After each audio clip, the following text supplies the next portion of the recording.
ಓ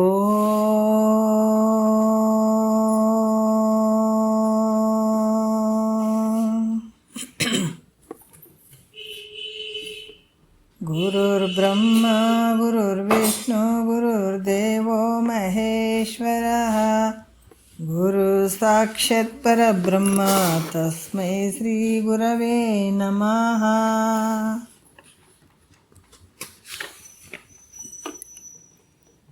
ಧ್ಯಾನ ಮೂಲ ಗುರುಮೂರ್ತಿ ಪೂಜ್ಯ ಮೂಲ ಗುರುಪಾದ ಮಂತ್ರ ಮೂಲ ಗುರುವಾಕ್ಯಂ ಮುಕ್ತಿ ಮೂಲ ಗುರುಕೃಪಃ.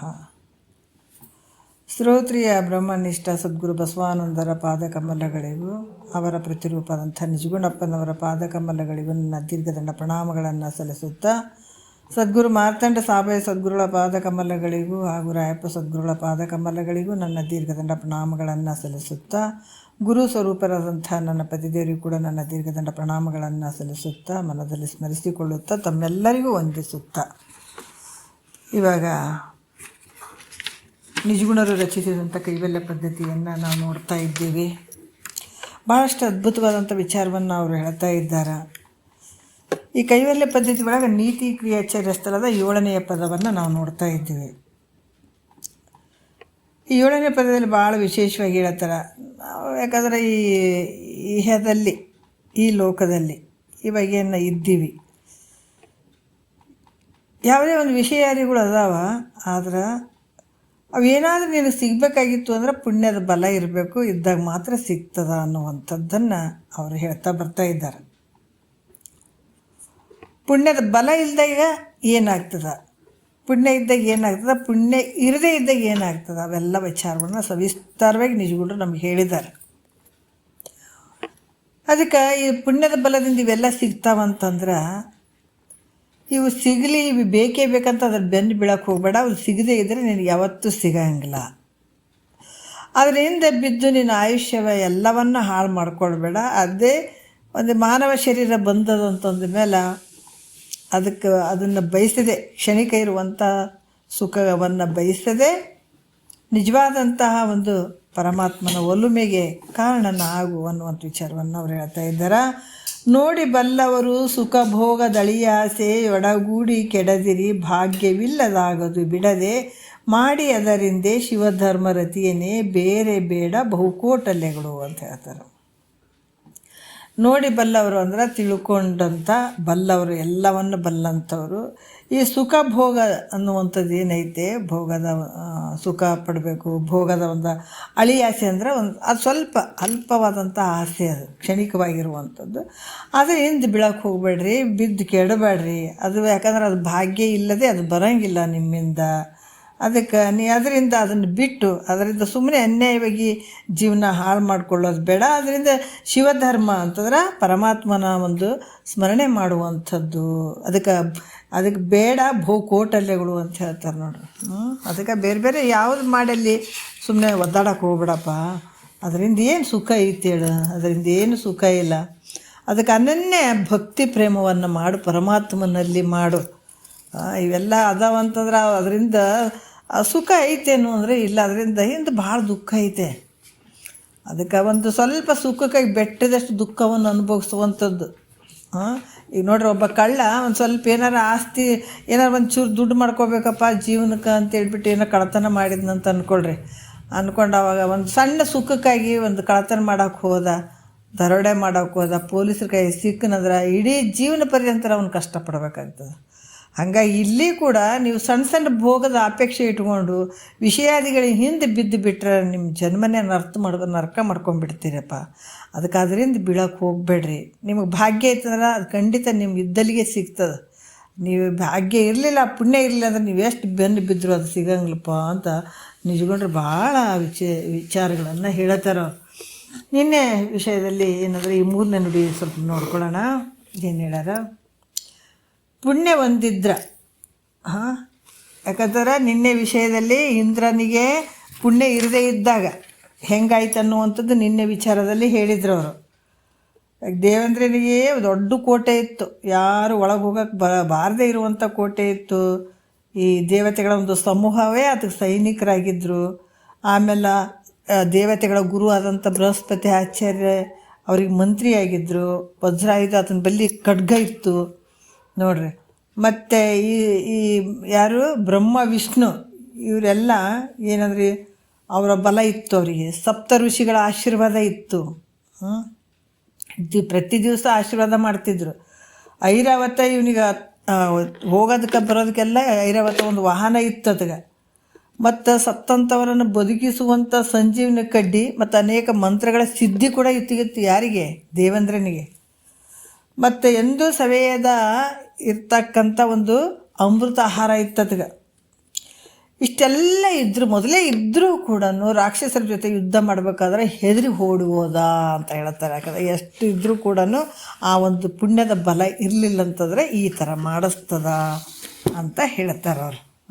ಪುಣ್ಯದ ಬಲ ಬೇಕು ಮುಖ್ಯವಾಗಿ ಅಂತ ಭಾಳಷ್ಟು ವಿಚಾರಗಳನ್ನು ಅವ್ರು ಹೇಳ್ತಾರೆ. ಮತ್ತು ಇವಾಗ ಹೇಳ್ತಾರೆ ಮೂರನೇ ನುಡಿ ಏನು ಹೇಳ್ತಾರೆ ನೋಡೋಣ. ಪುಣ್ಯ ಹೊಂದಿದ್ರೆ ಎಲ್ಲಿ ಬೇಕಾದರೂ ರಕ್ಷಣೆ ಆಗ್ತದೆ ಅತಗ. ಇದನ್ನು ಹೇಳ್ತಾರೆ ನೋಡ್ರಿ. ಪುಣ್ಯ ಇದ್ರೆ ನಾವು ಎಲ್ಲಾದರೂ ಇರ್ತೀವಿ ಬಿಡ್ರಿ, ಚಂದ ಇರ್ತೀವಿ ಬಿಡ್ರಿ ಅಂತ ಅಂತೀವಲ್ಲ, ಅದೇ ಪ್ರಕಾರ ಪುಣ್ಯ ಒಂದಿತ್ತು ಅಂತಂದ್ರೆ ತನ್ನನ್ನು ರಕ್ಷಣೆ ಮಾಡ್ತದೆ ಅನ್ನುವಂಥದ್ದನ್ನು ಅವ್ರು ಹೇಳ್ತಾರೆ.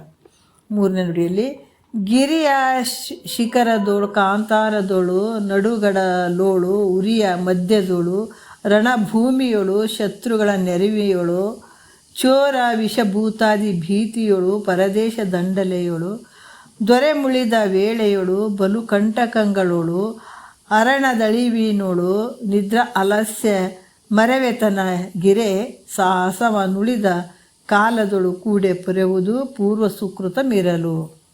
ಸುಕೃತ ಅಂದರೆ ಪುಣ್ಯ. ಪುಣ್ಯ ಇದ್ದಾಗ ಎಲ್ಲಿಯಾದರೂ ಕಾಪಾಡ್ತದ ಅಂತನ್ನುವಂಥದ್ದಕ್ಕೆ ಹೇಳ್ತಾರೆ. ಗಿರಿ ಅಂದ್ರೇನು? ಶಿಖರ. ಗಿರಿಶಿಖರ ಅಂದರೆ ಪರ್ವತದ ತುದಿಯಲ್ಲಿರುವಂಥದ್ದು ಗಿರಿಶಿಖರ. ಕಾಂತಾರದಳು ಅಂದ್ರೇನು? ದಟ್ಟವಾದ ಅರಣ್ಯ, ಘೋರ ಅರಣ್ಯ ಅಂತ ನೋಡು, ಅದು ಕಾಂತಾರದಳು ಅಂತ ಹೇಳ್ಬೋದು. ನಡುಗಡಲೋಳು ಅಂದರೆ ಸಮುದ್ರದ ಮಧ್ಯೆ. ನಡುಗಡಲೋಳು ಅಂದರೆ ಸಮುದ್ರದ ಮಧ್ಯೆ. ಉರಿಯ ಮಧ್ಯದೋಳು ಅಂದರೆ ಅಗ್ನಿಯ ಮಧ್ಯದಲ್ಲಿರುವಂಥದ್ದು. ಈ ರೀತಿಯಾಗಿ ಈಗ ಗಿರಿಯ ಶಿಖರದೋಳು ಅಂದ್ರೆ ನಮ್ಗೆ ಪುಣ್ಯದ ಬಲ ಇತ್ತು ಅಂದ್ರೆ ಆವಾಗ ಹೇಳ್ಯಾರ್ರಿ, ಆವಾಗಿನ ಮಂದಿಗೆ ಹೇಳ್ಯಾರ್ರಿ. ಈಗ ನಮಗೆ ಹೇಳಿಲ್ರಿ ಅಂತ ಅನ್ನಂಗಿಲ್ಲ ನೋಡ್ರಿ. ಈ ವಿಚಾರಗಳು ಹೆಂಗೆ ಅದಾವಂದ್ರೆ ಎಲ್ಲ ಕಾಲಕ್ಕೂ ಅನ್ವಯ ಆಗ್ತದೆ. ಎಲ್ಲರೂ ಇದನ್ನೇ ತಿಳ್ಕೊಳ್ಬೇಕು, ಮುಕ್ತರಾಗಬೇಕು. ಆವಾಗೂ ಮನುಷ್ಯರು ಇದೇ ಮನುಷ್ಯರು, ನಾವು ಯಾವುದು ಚೇಂಜ್ ಆಗಿಲ್ಲ, ಅರ್ಥ ಮಾಡ್ಕೋಬೇಕು. ಕೃತಯುಗ, ತ್ರೈತಯುಗ, ಮತ್ತು ದ್ವಾಪರ ಯುಗ, ಕಲಿಯುಗ ಅಂತೇನು ಯುಗಗಳು ಅದಾವಲ್ಲ, ಅಲ್ಲಿಂದ ಇಲ್ಲಿ ಮಟ್ಟ ಯಾವ ಸೂರ್ಯನೂ ಚೇಂಜ್ ಆಗಿಲ್ಲ, ಚಂದ್ರನೂ ಚೇಂಜ್ ಆಗಿಲ್ಲ, ರಾತ್ರಿ ಚೇಂಜ್ ಆಗಿಲ್ಲ, ಹಗಲು ಚೇಂಜ್ ಆಗಿಲ್ಲ, ಮನುಷ್ಯನೂ ಚೇಂಜ್ ಆಗಿಲ್ಲ ನೋಡ್ರಿ. ಅದಕ್ಕೂ ಬಾಲ್ಯ ಇತ್ತು, ಯೌವನ ಇತ್ತು, ಅದನ್ನು ತಾಯಿ ಗರ್ಭದಿಂದನೇ ಬರುವಂಥದ್ದೇ ಇತ್ತು ಅವಾಗಾದರೂ ಕೂಡ. ಈಗಾದರೂ ಕೂಡ ಬಾಲ್ಯ, ಯೌವನ, ಮುಪ್ಪು ಇದೇ ರೋಗಗಳು ಇದ್ದವು. ಏನು ಚೇಂಜ್ ಆಗಿದೆ ಹೇಳ್ರಿ? ಏನಾದರೂ ಸಾವಿಲ್ಲಂತೀರೇನು, ರೋಗ ಇಲ್ಲಂತೀರೇನು? ಎಲ್ಲ ಅವಾಗಿನಂಗೆ ಅದಾವ. ಮತ್ತು ಆವಾಗ ಹೇಳ್ಯಾರಿ ನಮಗಿಲ್ಲ ಅಂತ ಇದನ್ನು ಹಂಗೆ ದೂರ ಸರಿಸೋದಲ್ಲ.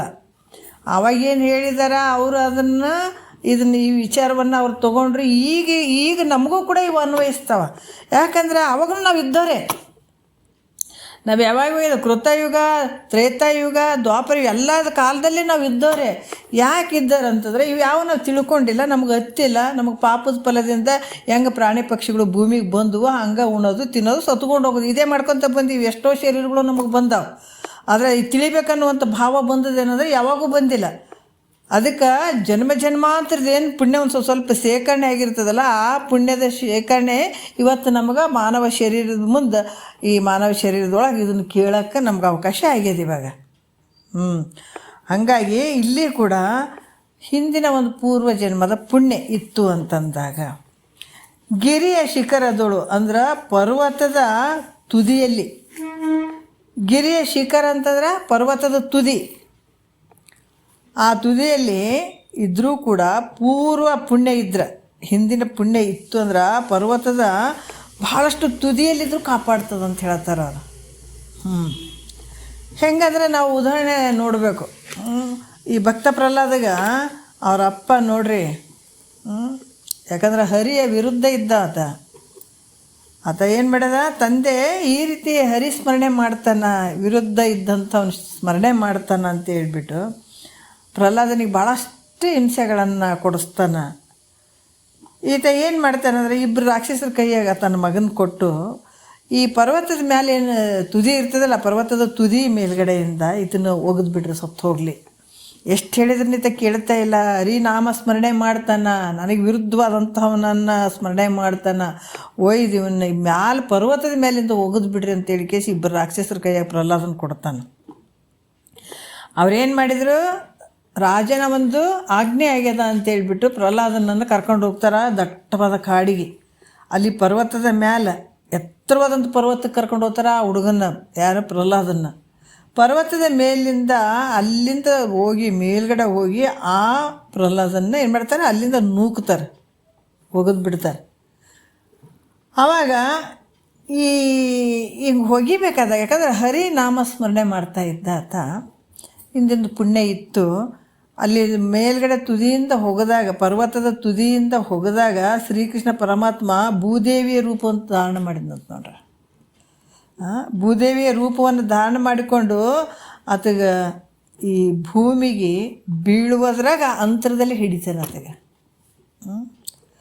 ಹಿಡಿದು ಆ ಯಾಕಂದ್ರೆ ಆ ಬಾಲಕನನ್ನು ಮೆಲ್ಲಕ್ಕೆ ಭೂಮಿಗೆ ಇಳಿಸ್ತಾನೆ, ಮಧ್ಯೆ ಹಿಂಗೆ ಹಿಡಿತಾನೆ. ಅದನ್ನು ಹಿಂಗೆ ಹೋಗೋದ್ಗಳೇ ಮಧ್ಯೆ ಕೈ ಹಿಂಗೆ ಹಿಡಿತಾನೆ, ಅಲ್ಲೇ ಕೈಯಾಗಿ ಬಂದಿದ್ದರೆ ನಾವು ಮೆಲ್ಲಕ್ಕೆ ಭೂಮಿಗೆ ಇಳಿಸ್ತಾನೆ.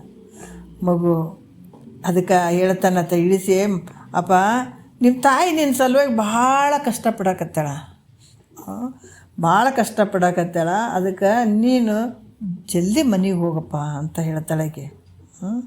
ಹೋಗಿ ನಿಮ್ಮ ಅಮ್ಮಗೆ ಸಂತೈಸು ಅಂತ ಹೇಳಿ ಅಲ್ಲಿ ಅದೃಶ್ಯ ಆಗಿಬಿಡ್ತದೆ, ಅದೃಶ್ಯ ಆಗಿಬಿಡ್ತಾನೆ ಹರಿ ಕೃಷ್ಣ ಭಗವಂತ. ಈ ಪ್ರಕಾರ ಪೂರ್ವ ಜನ್ಮದ ಪುಣ್ಯ ಇತ್ತು ಅಂದ್ರೆ, ಪೂರ್ವ ಪುಣ್ಯ ಇತ್ತಂದ್ರೆ ಪರ್ವತ ಶಿಖರದ ಮೇಲಿಂದ ಬಿದ್ದರೂ ಕೂಡ ಅಲ್ಲಿ ರಕ್ಷಣೆ ಆಗ್ತದೆ ಅನ್ನುವಂಥ ವಿಚಾರಕ್ಕೆ ಇದನ್ನು ಹೇಳುವಂಥದ್ದು.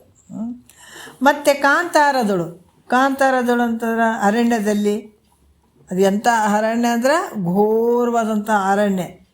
ಇಲ್ಲಿ ಕೂಡ ಪೂರ್ವ ಜನ್ಮದ ಪುಣ್ಯ ಇದ್ದರೆ ಅವನನ್ನು ಕಾಪಾಡ್ತದೆ ಅನ್ನುವಂಥ ವಿಚಾರವನ್ನು ಹೇಳ್ತಾರೆ. ಅದಕ್ಕೊಂದು ಕೆಲವು ದೃಷ್ಟಾಂತ ಹೇಳ್ತಾರೆ ಅವರು. ಹೇಗಂದರೆ, ಚಂದ್ರಹಾಸ ಸಣ್ಣ ಹುಡುಗ ಇದ್ದಾತ, ಇದನಿಗೆ ತಂದೆ ತಾಯಿ ಬಂಧು ಬಳಗ ಯಾರೂ ಇರಲಿಲ್ಲ ಚಂದ್ರಹಾಸನಿಗೆ.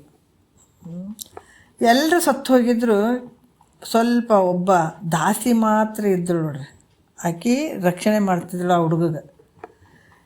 ಈತಗೆ ವೈರಿ ಆದಂಥವನು ಯಾರು, ಚಂದ್ರಹಾಸಗೆ ವೈರಿ ಆದಂಥವನು ಯಾರು, ರಾಜ. ಅಲ್ಲಿದ್ದಂಥ ಏನು ಈಗ ರಾಜ್ಯಭಾರ ಮಾಡ್ತಿದ್ನಲ್ಲ ಆತ ವೈರಿ ಆಗಿದ್ದಂಥವನು. ಈ ರಾಜನ ಏನು ಮಾಡ್ತಾನೆ, ಬಾಲಕನನ್ನು ಕೊಂದು ಹಾಕಿದ್ರೆ ಯೋಗ್ಯ ಅಂತ ಅನ್ಕೋತಾನತ. ಯಾಕಂದ್ರೆ ಇವನಿಗೆ ಕೊಂದು ಹಾಕಿದ್ರೆ, ಇಲ್ಲಾಂದ್ರೆ ಇದೇ ನಮಗೆ ಮುಂದೆ ವೈರಿ ಹಾಕ್ತಾನಂತ ವಿಚಾರ ಮಾಡಿದವ. ಯಾಕಂದ್ರೆ ಈ ಹುಡುಗನ ಸಾಯಿ ಹೊಡಿಲಿಲ್ಲ ಅಂದರೆ ಇವನೇ ನಮಗೆ ಮುಂದೆ ವೈರಿ ಆಗ್ತಾನಂತ ಮಾಡಿ ಕೆಲವು ಜನ ಸೈನಿಕರಿಗೆ ಏನು ಮಾಡ್ದ, ಈ ರಸ್ತೆಯಲ್ಲೇ ಆಡ್ತಾ ಇತ್ತು ಹುಡುಗ, ಹೊರಗಡೆ ಹಿಂಗೆ ಆಡ್ತಾವಲ್ಲ ಹಂಗೆ ಆಡ್ತಾ ಇತ್ತು, ಅದನ್ನು ಕರ್ಕೊಂಡು ಬರ್ರಿ ಅಂತ ಕರ್ಕೊಂಡು ಬಂದು ಅಲ್ಲಿ ಹೇಳ್ತಾರೆ. ಯಾಕಂದ್ರೆ ಇದನ್ನು ಆಜ್ಞೆ ಮಾಡ್ತಾನೆ. ಏನು ಆಜ್ಞೆ ಮಾಡ್ತಾನೆ, ಅದನ್ನು ತೊಗೊಂಡೋಗಿ ಎಲ್ಲೋ ಒಂದು ಕಡೆ ತುಂಡು ತುಂಡು ಮಾಡಿ ಹಾಕ್ರಿ, ಅದನ್ನು ಒಯ್ದುಬಿಟ್ಟು ಎಲ್ಲ ಒಂದು ಕಡೆ ತುಂಡು ತುಂಡು ಮಾಡಿ ಚೆಲ್ಲಿ ಬಿಡ್ರಿ ಅಂತೇಳ್ಬಿಟ್ಟು ರಾಜನ ಆಜ್ಞೆ ಆಗ್ತದೆ. ಚಂದ್ರಹಾಸ ಮಗುವಿಗೆ ಅದನ್ನು ಕೊಂದುಬಿಟ್ಟು ತುಂಡು ತುಂಡು ಮಾಡಿ ಅಲ್ಲಿ ಬಿಸಾಡ್ರಿ ಅಂತೇಳಿ ರಾಜನ ಆಜ್ಞೆ ಆಯಿತು. ಅದಕ್ಕೆ ಆತನ ಆಜ್ಞೆಯ ಪ್ರಕಾರ ಬಾಲಕನನ್ನು ಅವರಿಬ್ಬರು ರಾಕ್ಷಸರು ಏನು ಮಾಡ್ತಾರೆ, ಆ ಹುಡುಗನ ಹಿಡ್ಕೊಂಡು ಹೋಗ್ತಾರೆ ನೋಡ್ರಿ, ದಟ್ಟವಾದ ಅರಣ್ಯಕ್ಕೆ ಕರ್ಕೊಂಡು ಹೋಗ್ತಾರೆ. ಅಲ್ಲಿ ಹೋಗಿ ಇನ್ನು ಆತನ ಕಡಿಬೇಕು, ತುಂಡು ತುಂಡು ಮಾಡಬೇಕು ಅನ್ನೋದ್ರಾಗ ಆತನ ಬಾಲಕನನ್ನು ನೋಡಿ ಅವರಿಗೆ ಏನಾಯಿತು ಪಾಪ, ಆ ರಾಕ್ಷಸರಿಗೆ ಏನು ಕಳಿಸಿರ್ತಾನೆ ನೋಡ್ರಿ ರಾಜ, ಅವ್ರ ಅವರಿಗೆ ತುಂಡು ತುಂಡು ಮಾಡಿ ಹಾಕಿ ಬಾ ಅಂತೇಳಿ ಕಳಿಸಿರ್ತಾನಲ್ಲ ಮಗುವಿಗೆ. ಇನ್ನೇನು ಕಡಿಬೇಕು ಅಂತ ಅನ್ನೋದ್ರಾಗ ಅವನ ಮುಖ ನೋಡಿ ದಯ ಬಂದುಬಿಡ್ತು ನೋಡ್ರಿ ಅವ್ರಿಗೆ. ಅದಕ್ಕೆ ನಾವು ಅರ್ಥ ಮಾಡ್ಕೋಬೇಕು, ನಮ್ಮ ಮೇಲೆ ಯಾರಿಗೋ ದಯ ಬರಾಕತ್ತದ, ನಮ್ಮ ಮೇಲೆ ಯಾರಿಗೋ ಸಿಟ್ಟು ಬರಾಕತ್ತಂದ್ರೆ ಅದು ನಮ್ಮ ಕರ್ಮಗಳೇ. ಈಗ ಚಂದ ಇದ್ದವ್ರು ನಮ್ಮ ಮೇಲೆ ಯಾಕ್ರಿ ಒಮ್ಮೆ ಸಿಟ್ಟಿಗೇರಿದ್ರು ಅಂತೀವಿ, ಯಾಕಂದ್ರೆ ನಮ್ಮ ಕರ್ಮ ಅವ್ರ ಮೂಲಕ ಹಂಗೆ ಮಾಡಿಸ್ತದಂತ ತಿಳ್ಕೊಬೇಕಾಗ್ತದೆ. ಪುಣ್ಯ ಭಾಳ ಇಲ್ಲರಿ, ಅವ್ರು ಅಷ್ಟಿದ್ದವ್ರು ಭಾಳ ಚೇಂಜ್ ಆಗ್ಯಾರ, ಭಾಳ ಚಂದ ನೋಡ್ಕೊಂಡ್ರಿ ನಮ್ಗಂತ. ನಾವು ಮಾಡಿದಂಥ ಪುಣ್ಯ ಆ ರೂಪದಾಗಿ ತೋರ್ತದೆ ನಮಗೆ. ಅದಕ್ಕೆ ನಾವು ಇದನ್ನು ಅರ್ಥ ಮಾಡ್ಕೋಬೇಕು. ನಾವು ಮಾಡಿದಂಥ ಪುಣ್ಯ ಆ ರೂಪದಾಗಿ ಅವ್ರು ಎಂಥ ಒಂದು ಕಠಿಣತ್ವ ಭಾವ ಇದ್ದರೂ ಕೂಡ ಕೆಲವು ಸಲ ಮೃದುತ್ವ ಭಾವ ತಾಳ್ತಾರೆ ನಮ್ಮ ಸಲುವಾಗಿ ಅಂತಂದಾಗ ನಮ್ಮ ಪುಣ್ಯದ ಕೆಲಸ ಅಲ್ಲಿ ಮಾಡ್ಯದಂತ ತಿಳ್ಕೊಳ್ಬೇಕು. ಅದಕ್ಕೆ ಇವರೆಲ್ಲ ಇಬ್ಬರು ಏನು ಮಾಡಿದರು, ರಾಕ್ಷಸರ ಥರ ಇದ್ದರು ಇವರು. ಆ ಬಾಲಕನನ್ನು ಹಿಡ್ಕೊಂಡೋಗಿ ಇನ್ನು ಕಡಿಬೇಕು ಅಂತ ಹಿಂಗೆ ಕೊಡಲಿ ಕತ್ತಿ ಎತ್ತಿ ಹಿಂಗೆ ಕಡಿಬೇಕು ಅನ್ನೋದ್ರಾಗ ಆ ಹುಡುಗನ ಮುಖ ನೋಡಿ ದಯ ಹುಟ್ಟಿಬಿಡ್ತವ್ರಿಗೆ. ಹುಟ್ಟಿ ಅಲ್ಲಿ ಏನು ಮಾಡಿದರು, ಕೊಲ್ಲಬಾರ್ದು ಅಂತ ನಿಶ್ಚಯ ಮಾಡಿದರು. ಇಬ್ಬರು ಪಾಪ ನೋಡ್ಕೊಂಡು ಬಹಳ ಅನ್ಯಾಯಬೇಕು ಅಂತಂಗೆ ಆಗ್ತದಲ್ಲ, ಬೇಡ ಅಂತ ದಯನೇ ಉತ್ಪತ್ತಿ ಆಗಿಬಿಡ್ತು ನೋಡ್ರಿ ಅವ್ರಿಗೆ. ಆವಾಗ ಆ ಹುಡುಗನಿಗೆ 6 ಬೆರಳುಗಳು 6 ಇದ್ದು. ಅದಕ್ಕೆ ಅವ್ರು ಮಾತಾಡ್ಕೊಂಡ್ರು, ಈ ಹುಡುಗಂತೂ ನಾವು ಇದು ಮಾಡೋದು ಬೇಡ, ಈಗ ಬಿಟ್ಟರೆ ರಾಜ ನಮಗೆ ಶಿಕ್ಷೆ ಕೊಡ್ತಾನೆ, ಅದಕ್ಕೊಂದು ಕೆಲಸ ಮಾಡಮ್, 6 ಬೆರಳು ಅದಾವಲ್ಲ, 1 ಬೆರಳು ಕಟ್ ಮಾಡೋಣ, ಆ ಬೆರಳನ್ನು ಒಯ್ದು ರಾಜನಿಗೆ ತೋರಿಸಿದ್ರೈತೆ ಅಂತ ವಿಚಾರ ಮಾಡಿಬಿಟ್ರು ಅವರು. 1 ಬೆರಳನ್ನು ಮಾತ್ರ ಕತ್ತರಿಸಿ ಕೈಗೆ ಮೈಗೆ ರಕ್ತವನ್ನೆಲ್ಲ ಹಚ್ಚಿಕೊಂಡು ಬಾಲಕನ ಅರಣ್ಯದಲ್ಲಿ ಬಿಟ್ಟು ಹೋಗ್ಬಿಟ್ರು ಅವರು. ಆ ಬೆರಳನ್ನು ಕಡ್ದು ಆ ರಕ್ತವನ್ನು ಮೈ ತುಂಬ ಹಚ್ಕೊಂಡು ಆ ಕೂಸಿನ ಆ ಹುಡುಗನ ಚಂದ್ರಾಸನನ್ನು ಅಲ್ಲೇ ಕಾಡಿನಲ್ಲಿ ಬಿಟ್ಟು ಹೋದರು. ಅನಾಥವಾಗಿದ್ದಂಥ ಬಾಲಕ ಅಳ್ತಾ ಇತ್ತು, ಯಾರು ಇಲ್ಲ, ರೋದನ ಮಾಡ್ತಿತ್ತು. ಯಾಕಂದ್ರೆ ಅವನು ಸತ್ತು ಹೊಡೆದ್ರೆ ಸತ್ತು ಹೋಗ್ತಿದ್ದ, ಆದರೆ ಯಾರು ಇಲ್ಲ ಅಲ್ಲಿ, ಅಂಥ ಅರಣ್ಯದಲ್ಲಿ ಯಾರಿಲ್ಲ, ಅಳ್ತಾ ಕೂತಿದ್ದ. ಅಲ್ಲೇ ಮತ್ತು ಬಿದ್ದುಬಿಟ್ಟವ ಆ ಹುಡುಗ, ಅಲ್ಲೇ ಕಾಡಿನಲ್ಲೇ ಬಿದ್ದ. ಅರಣ್ಯದಲ್ಲಿದ್ದಂಥ ಅಲ್ಲಿ ನವಿಲು ಬಂದು ಏನು ಮಾಡ್ತು, ಆ ಮಗುವಿಗೆ ಬಿಸಿಲು ಭಾಳ ಇತ್ತಲ್ಲ, ಬಿಸಿಲು ಹತ್ತಬಾರ್ದಂತ ಹೇಳಿಬಿಟ್ಟು ತನ್ನ ರೆಕ್ಕೆಗಳನ್ನು ಹಿಂಗೆ ಅರಿವಿ ಆ ನೆರಳು ಮಾಡಿತಂತ ನೋಡ್ರಿ ನವಿಲು. ಮತ್ತು ಗಿಳಿಗಳು ಅಲ್ಲೆಲ್ಲೆಲ್ಲೇ ತಿರುಗಾಡ್ತಿದ್ವು, ಅಲ್ಲೆಲ್ಲೆಲ್ಲೇ ಹಾರಾಡ್ತಾ ಇದ್ದು ಪಕ್ವಾದ ಹಣ್ಣುಗಳನ್ನು ತಂದು ಆ ಬಾಲಕನ ಬಾಯಿಯಲ್ಲಿ ಹಾಕ್ತಿದ್ವು ಅಂತ ಗಿಳಿಗಳು ನೋಡ್ರಿ. ಮತ್ತು ನಾಗರಾವುಗಳು ಬಾಲಕನನ್ನು ಕೊಲ್ಲುವುದಕ್ಕೆ ನಾಗರಾವುಗಳು ಈ ಬಾಲಕನನ್ನು ಕೊಲ್ಲುವುದಕ್ಕೆ ಮತ್ತು ಯಾರಾದರೂ ಬಂದಾರಂತ ಹೇಳಿಬಿಟ್ಟು ಎಡೆಯನ್ನು ಎತ್ತಿ ಬಾಲಕನ ಸುತ್ತಮುತ್ತಲು ಅವನು ಕಾಯ್ತಿತ್ತಂತ ಹಾವು ನಾಗರಾವು ನೋಡ್ರಿ. ಅಲ್ಲೇ ಆಟ ಆಡ್ತಿದ್ವಂತ, ಯಾರಾದ್ರೂ ಮತ್ತೆ ಅದು ಏನಾರು ಮಾಡೋಕ್ಕೆ ಬರ್ತಾರೇನಂತೇಳಿ. ಈ ರೀತಿಯಾಗಿ ಪಶು ಪಕ್ಷಿಗಳು ಬಾಲಕನನ್ನು ಘೋರವಾದಂಥ ಕಾಂತಾರ, ಯಾಕಂದ್ರೆ ಅದಕ್ಕೆ ಹೇಳ್ತಾರೆ ಅವರು ಕಾಂತಾರದಳು ಅಂದ್ರೆ ಘೋರವಾದ ಅರಣ್ಯದಲ್ಲಿ ಅವಳು ರಕ್ಷಣೆ ಮಾಡ್ತಿದ್ವು ಅಂತ ನೋಡ್ರಿ. ಯಾರಿಗೆ? ಚಂದ್ರಾಸಗ. ಅದಕ್ಕೆ ಇಲ್ಲಿ ಇಷ್ಟೆಲ್ಲ ಹೇಳೋಕ್ಕೆ ಕಾರಣ ಏನಪ್ಪ ಅಂತಂದ್ರೆ, ಘೋರ ಅರಣ್ಯದಲ್ಲಿ ಇದ್ದರೂ ಕೂಡ ಪೂರ್ವ ಜನ್ಮದ ಪುಣ್ಯ ಇತ್ತಂದ್ರೆ ಅಲ್ಲಿ ರಕ್ಷಣೆ ಆಗ್ತದೆ ಅನ್ನುವಂಥದ್ದು ಹೇಳ್ತಾರೆ ಅವರು ಅಲ್ಲ. ಈ ರೀತಿ ರಕ್ಷಣೆ. ಹಾಗಾಗಿ ಅವ್ರೇನು ಹೇಳ್ತಾರೆ, ನನಗೆ ಹಂಗಾಯ್ತು ಹಿಂಗಾಯ್ತು ಅಂತ ಹಿಂಗೆ ಹತ್ಕೊಂತ ಕುಂತ್ರು ಬೇಡ, ನಿನ್ನ ಪುಣ್ಯ ಇತ್ತಂದರೆ ಏನು ಅದು ಆಗ್ತದೆ, ಸರಿಯೇ ಆಗ್ತದೆ. ಮತ್ತು ಆಗದೇ ಇದ್ದರೆ ಇಂಥ ಎಲ್ಲ ಬಲ ಇತ್ತು ಆಗಲಿಲ್ಲ, ಅದಕ್ಕೆ ಅದು ಆಗ್ಯದಂತನೇ ಸಂತೋಷ ಪಡಬೇಡ, ಆಗಿಲ್ಲಂತನೂ ದುಃಖ ಪಡಬೇಡ. ನೀನು ಒಂದು ಸಮಸ್ಥಿತಿಯಿಂದ ಹೋಗಿ ಭಗವಂತನ ಸ್ಮರಣೆ ಮಾಡೋದು ಭಾಳ ಮುಖ್ಯ ಅನ್ನುವಂಥದ್ದಕ್ಕೆ ತಿಳಿಸ್ತಾ ಇದ್ದಾರೆ ಅವರು. ಅದಕ್ಕೆ ಯಾವುದೇ ಒಂದು ರೀತಿ ಕಷ್ಟ ಇದ್ದರೂ ಕೂಡ ಪೂರ್ವಜನ್ಮದ ಪುಣ್ಯ ಇತ್ತು ಅಂದರೂ ಕೂಡ ಅದರಿಂದ ಪಾರಾಗಕ್ಕೆ ಸಾಧ್ಯ ಅದ ಅಂತ ಇಲ್ಲಿ ಹೇಳ್ತಾರೆ ಅವರು. ಘೋರ ಅರಣ್ಯದಲ್ಲಿದ್ದರೂ ಕೂಡ ರಕ್ಷಣೆ ಆಗ್ತದೆ ಪುಣ್ಯದ ಫಲ ಇತ್ತು ಅಂದ್ರೆ. ಮತ್ತು ನಡುಗಡಲೋಳು ಅಂದರೆ ಸಮುದ್ರದ ಮಧ್ಯೆಯಲ್ಲಿ ಈಗ ಒಂದು ಹಡಗ ಹೋಗ್ತಿತ್ತು. ಯಾವಾಗ ಒಂದು ದಿವಸ ಆ ಸಮುದ್ರದಲ್ಲಿ ಹಡಗ ಹೋಗ್ತಿತ್ತು. ಹಡಗ ಸಮುದ್ರದ ಮಧ್ಯಕ್ಕೆ ಬಂದಾಗ, ಹಡಗ ಏನ್ರಿ ಸಮುದ್ರದ ಮಧ್ಯಕ್ಕೆ ಬಂದಾಗ ಯಾವುದೋ ಕಾರಣದಿಂದ ಅದು ಹಿಂಗೆ ಅಲುಗಾಡಕತ್ತಿತ್ತು ನೋಡ್ರಿ.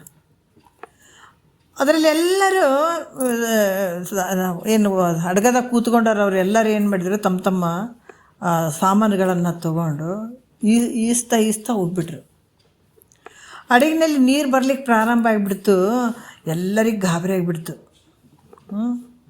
ಆ ನಾವಿಕರು ಏನಂದ್ರೆ ಹಡಗ ಓಡಿಸೋರು ತಮ್ದು ಏನಾದ ತೊಗೊಂಡು ಕೇಸ ಅವ್ರನ್ನ ಈಜು ಹೋಗ್ಬಿಟ್ರು. ಇದ್ರಾಗ ಇನ್ನೂ ಜನ ಕುಂತಾರೆ, ಭಾಳ ಜನ ಕುಂತಾರೆ ಅವರು. ಅವ್ರು ಗಾಬರಿಯಾಗಿ ಹಡಗಿನಿಂದ, ಯಾಕಂದ್ರೆ ನೀರಿನಲ್ಲಿ ಹಾರ್ಕೊಂಡ್ರು, ಕೆಲವರೆಲ್ಲ ಹಾರಿದರು. ಮತ್ತು ಯಾಕೆ ನೀರು ಬರಕತ್ತೆ ಹಡಗದೊಳಗೆ. ಅದರಲ್ಲಿ ಕೆಲವರು ಈಜು ಬರೋರು ಈಜಾಕತ್ತಿದ್ರು, ಕೆಲವರು ಮುಳುಗ್ಲಿಕ್ಕತ್ತಿದ್ರು. ಮತ್ತು ಕೆಲವು ಹೊತ್ತಿನಲ್ಲಿ ನೋಡ್ರಿ ಇಲ್ಲಿ ಕೂಡ ಕೆಲವರು ಹಡಗಗಳು ಬಂದು ಕೆಲವರನ್ನು ಒಯ್ದು ಹಡಗುಗಳು ಬಂದವು, ವಿಮಾನಗಳು ಬಂದು ಕೆಲವರನ್ನು ಒಯ್ದವು. ಅದಕ್ಕೆ ಅಂತೂ ಒಬ್ಬರು ಸಾಯಿದು ಎಲ್ಲರೂ ಏನಾಯಿತು ಬದುಕಿದ್ರಲ್ಲಿ. ಹಡಗ ಮಧ್ಯೆ ಹೋಗಿ ಅದು ಮುಳುಗಕ್ಕೆ ಶುರು ಆಗಿಬಿಡ್ತು. ಕೆಲವರು ಹಂಗೆ ಹೋದ್ರು, ಕೆಲವರು ವಿಮಾನದಾಗ ಬಂದು ಕರ್ಕೊಂಡು ಹೋದ್ರು, ಒಬ್ರು ಹಡಗದಾಗ ಬಂದರು, ಬೇರೆ ಬೇರೆ ಹಡಗದಾಗ ಬಂದರು. ಈ ರೀತಿಯಾಗಿ ಮಧ್ಯದ ಸಂದರ್ಭದಲ್ಲಿ ಹಿಂಗಾದರೂ ಕೂಡ ಅವರೆಲ್ಲರೂ ಬದುಕಿದ್ರು. ಯಾಕೆ? ಪೂರ್ವದ ಪುಣ್ಯ ಇದ್ದದಕ್ಕಾಗಿ. ಅದಕ್ಕೆ ಈ ರೀತಿಯಾಗಿ ಹೇಳೋಕ್ಕೆ ಕಾರಣ ಅಂದ್ರೆ ಸಮುದ್ರದ ಮಧ್ಯದಲ್ಲಿ ಇದ್ದರೂ ಕೂಡ ನಿನಗೆ ಅಲ್ಲಿ ಕಷ್ಟ ಆಗಿತ್ತಂದ್ರೂ ಕೂಡ ಪೂರ್ವ ಪುಣ್ಯ ನಿನಗೆ ಕಾಯ್ತದ ಅಂತ ಹೇಳ್ತಾರೆ. ಮತ್ತು ಉರಿಯ ಮಧ್ಯದಳು ನೋಡ್ರಿ, ಉರಿಯ ಮಧ್ಯದಲ್ಲಿ ಸಿಕ್ಕಂಥ ಸಂದರ್ಭದಲ್ಲಿ ಕೂಡ ಪೂರ್ವಜನ್ಮದ ಒಂದು ಪೂರ್ವ ಪುಣ್ಯ ಇತ್ತು ಅಂತಂದ್ರೆ ಅಲ್ಲಿ ಕೂಡ ಕಾಪಾಡ್ತದೆ ಅನ್ನೋದಕ್ಕೆ ಒಂದು ವಿಚಾರ ಹೇಳ್ತಾರೆ ಅವರು. ಒಂದು ಚಿಗರಿ ತನ್ನ ಹಿಂಡಿನಿಂದ ತಪ್ಪಿಸ್ಕೊಂಡಿತ್ತು. ಚಿಗರಿ ಏನಾಗಿತ್ತು, ಅದು ಒಂಟಿಯಾಗಿ ಮೇಯ್ತಾಯಿತ್ತು, ಹಿಂಡಿನಿಂದ ತಪ್ಪಿಸ್ಕೊಂಡು ಬಂದಿತ್ತು, ಒಂಟಿಯಾಗಿ ಮೇಯ್ತಿತ್ತು. ಅಕಸ್ಮಾತ್ ಒಂದು ದಿಕ್ಕಿನ, ಯಾಕಂದರೆ ಇದು ಎಷ್ಟು ನಾವು ಆ ಮನಸ್ಸನ್ನು ಹೇಳ್ತಾರೆ ಮಹಾತ್ಮರು, ಭಾಳಷ್ಟು ವಿಚಾರಗಳನ್ನು ಹೇಳ್ತಾರೆ ಅವರು. ಈ ರೀತಿಯನ್ನು ನಾವು ತಿಳ್ಕೊಳ್ಬೇಕಾದಂಥದ್ದು ಭಾಳ ಮುಖ್ಯ ಆಗ್ತದೆ. ಅದಕ್ಕೆ ಕೆಲವೊಂದು ದೃಷ್ಟಾಂತಗಳು ಕೂಡ ಕೊಡ್ತಾರೆ ಅವರು.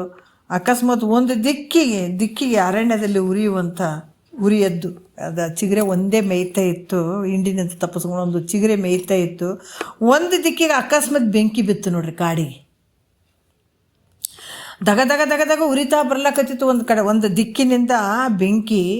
ಆದರೆ ವಿರುದ್ಧ ದಿಕ್ಕಿಗೆ, ದಕ್ಷಿಣ ದಿಕ್ಕಿಗೆ ಓಡಬೇಕಂತ ಅದು ಓಡಕತ್ತು. ಒಬ್ಬ ಬೇಡ ಚಿಗರಿಯನ್ನು ಹಿಡಬೇಕಂತೇಳಿ ಬಲೆಯನ್ನು ಹಾಕಿಬಿಟ್ಟಾತ.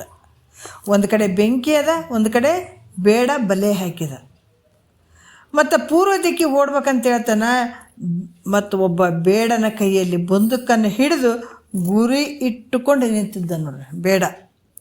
ಕಡೆ ಬೇಡ ಇದ್ದಂಥವನು ಏನು ಮಾಡಿದ, ಬಂದೂಕದ ಗುರಿ ಇಟ್ಕೊಂಡು ನಿಂತಿದ್ದ. ಒಂದು ಕಡೆ ಬಲಿ ಹಾಕಿದ್ದ, ಒಂದು ಕಡೆ ಉರಿ ಬೆಂಕಿ ಅದು. ಇನ್ನು ಪಶ್ಚಿಮ ದಿಕ್ಕಿಗೆ ಓಡ್ಬೇಕಂತಂತದ, ಹುಲಿ ನಿಂತದ, ಹಸ್ಕೊಂಡು ಬಾಯಿ ತಗೊಂಡು ನಿಂತದ, ತಿನ್ನಬೇಕಿದ್ರಂತ. ಇದನ್ನೆಲ್ಲ ನೋಡಿ ಅದಕ್ಕೆ ಭಾಳ ಗಾಬರಿ ಆಗಿಬಿಡ್ತು. ಇನ್ನು ನಾನು ಸತ್ತೇ ಹೋಗ್ತೀನಿ, ಉಳಿಯೋಕ್ಕಾಗಲ್ಲ. ಏನು ಮಾಡೋದು? ಚಿಗರೆಯು ಗತಿಗಾಣದೆ ನಡು ಮಧ್ಯದಲ್ಲಿ ನಿಂತು ಏನು ಮಾಡಲಿ? ಈ ಕಡೆ ಹೋದ್ರೆ ಬೇಡ ಬಂದೂಕ್ ಹಿಡ್ಕೊಂಡು ನಿಂತಾನೆ, ಈ ಕಡೆ ಅಂದ್ರೆ ಬಲಿ ಅದ, ಬಲಿ ಹಾಕಿದಾನ, ಈ ಕಡೆ ನೋಡಿದ್ರೆ ಬೆಂಕಿ ಎತ್ತದ, ಹಿಂದ್ಗಡೆ ಹಿಂಗೆ ನೋಡಿದ್ರೆ ಹುಲಿ ಬಾಯಿ ತೆರ್ಕೊಂಡು ನಿಂತದೆ. ಇನ್ನಾಯ್ತು, ನಾನು ಇನ್ನು ಉಳಿಯೋದೇ ಇಲ್ಲ. ಅದಕ್ಕೆ ನಡು ಮಧ್ಯದಲ್ಲಿ ನಿಂತುಕೊಂಡು ಬೇಡ್ಕೊತದೆ, ಹೇ ಪರಮಾತ್ಮನೇ, ಏನ್ರಿ ಎಷ್ಟು ಅದ್ಭುತ ಹೇಳ್ತಾರೆ, ಹೇ ಪರಮಾತ್ಮನೇ, ಈ ಎಲ್ಲ ಸಂಕಟಗಳನ್ನ ನೀನೇ ಪಾರು ಮಾಡು ಅಂತ ಬೇಡ್ಕೊಳ್ತದೆ ನೋಡ್ರಿ. ಅದು ಎಲ್ಲ ಸಂಕಟಗಳಿಂದ ನೀನು ಪಾರು ಮಾಡಬೇಕಲ್ಲದೆ ಹೊರತಾಗಿ ನನ್ನಿಂದ ಸಾಧ್ಯ ಇಲ್ಲ, ನಾನು ತಪ್ಪಿಸ್ಕೊಳಕ್ಕೆ ಆಗೋದೇ ಇಲ್ಲ ಈಗ. ಅದಕ್ಕೆ ನೀನೇ ನನಗೆ ಕಾಪಾಡಬೇಕು ಅಂತ ಬೇಡ್ಕೊಳಕ್ಕೆ ಶುರು ಮಾಡಿತು. ಎಲ್ಲ ನಿನ್ನನ್ನೇ ಕೂಡ್ಯದ, ನನಗೇನಾದರೂ ಕೂಡ ನಿನ್ನನ್ನೇ ಕೂಡ್ಯದಪ್ಪ, ನಾನು ಕಾಪಾಡು ತಂದೆ ಅಂತ ಕೇಳ್ಕೊಳಕತ್ತೆ. ಅನಂತ ರೀತಿಯಿಂದ ಪರಮಾತ್ಮನನ್ನು ಪ್ರಾರ್ಥನೆ ಮಾಡಕತ್ತಿತ್ತದು. ಆಗ ನೋಡ್ರಿ ಹೆಂಗಾಯಿತು ಅಂದ್ರೆ, ಒಮ್ಮಿಂದೊಮ್ಮೆಲೆ ಗಾಳಿ ಬೀಸಿಬಿಡ್ತು. ಬಿರುಗಾಳಿ ಬೀಸಿಬಿಡ್ತು. ಆ ಗಾಳಿಗೆ ಬಲಿ ಏನಾದ್ರೆ ಕಿತ್ತಿ ಹಾರಿ ಹೋಯ್ತು. ಬಲಿ ಹಾಕಿದ್ನಲ್ಲ ಬೇಡರವ, ಅವೆಲ್ಲ ಕಿತ್ತಿ ಹಾರಿ ಹೋಯ್ತು. ಬೇಡನ ಕಣ್ಣಲ್ಲಿ ಮಣ್ಣು ಬಿತ್ತು. ಅವಾಗೇನಾಯ್ತು, ಗಾಳಿಗೆ ಬೇಡನ ಕಣ್ಣು ಮಣ್ಣು ಬಿತ್ತು. ಏನದು ಬಲಿ ಹಾರಿ ಹೋಗಿಬಿಡ್ತು. ಮತ್ತು ಅವನ ಕಣ್ಣು ಹಿಂಗೆ ತಿಕ್ಕಂತ ನಿಂತ. ಆಗ ಅವನ ಕಣ್ಣನ್ನು ಒರೆಸ್ಕೊಂತ ನಿಂತ. ಅದು ಹಿಂಗೆ ಒರೆಸ್ಕೊಂತಾರ ಕೈ ಟಚ್ಚಾಗಿ ಬಂದಕ್ಕೆ ಗುಂಡು ಹಾರಿಬಿಡ್ತು. ಆ ಗುಂಡು ಎಲ್ಲಿಗೆ ಹಾರಿತು ಅಂತಂದ್ರೆ, ಆ ಗುರಿ ತಪ್ಪಿ ಎದುರುಗಡೆ ನಿಂತು ಹುಲಿಗೆ ಬಿಡಿತು ನೋಡ್ರಿ. ಅದು ಆ ಗುಂಡು ಹುಲಿಗೆ ಬಿಡಿತು. ಆವಾಗ ಹುಲಿ ಏನು ಮಾಡ್ತಿತ್ತು, ಜಿಗದು ಹೆಂಗೆ ಆ ಗುಂಡು ಬಡಿತಲ್ಲ, ಬಡಿದ ತಕ್ಷಣ ಜಿಗದು ಏನು ಮಾಡ್ತು, ಬೇಡನ ಅದು ಬೇಡನ ಮೇಲೆ ಹಾರಿಬಿಡ್ತದೆ ಹುಲಿ. ಆತ ಅಲ್ಲಿ ಹೋಗಿ ಮೈಯೆಲ್ಲ ಪರಿಚಿ ರಕ್ತ ಎಲ್ಲ ತೆಗೀತು. ಅದು ಆ ಬೇಡ ಅಲ್ಲೇ ಸತ್ತು ಹೋದ. ಹುಲಿಗೆ ಆ ಗುಂಡಿನೇಟು ಬಿದ್ದಿತ್ತಲ್ಲ, ಹುಲಿ ಕೂಡ ಆ ನೋವನ್ನು ತಡ್ಕೊಳ್ಳಾರ್ದು ಆ ಹುಲಿ ಕೂಡ ಸತ್ತು ಹೋಗ್ಬಿಡ್ತು ನೋಡ್ರಿ. ಆವಾಗ ಅದು ಕೂಡ ಸತ್ತೋಯ್ತು. ಗಾಳಿ ನಿಂತು ಕೂಡಲೇ ಮಳೆ ಬರ್ಲಿಕ್ಕೆ ಶುರುವಾಯಿತು. ಗಾಳಿ ಜೋರು ಬೀಸಿತ್ತು, ಮಳೆ ಬರೋಕ್ಕೆ ಶುರುವಾಯಿತು. ಮಳೆಯಿಂದ ಉರಿ ಕೂಡ ಬೆಂಕಿ ಎತ್ತಿತ್ತಲ್ಲ ಒಂದು ಕಡೆಗೆ, ಅದು ಕೂಡ ನಾಶ ಆಯಿತು.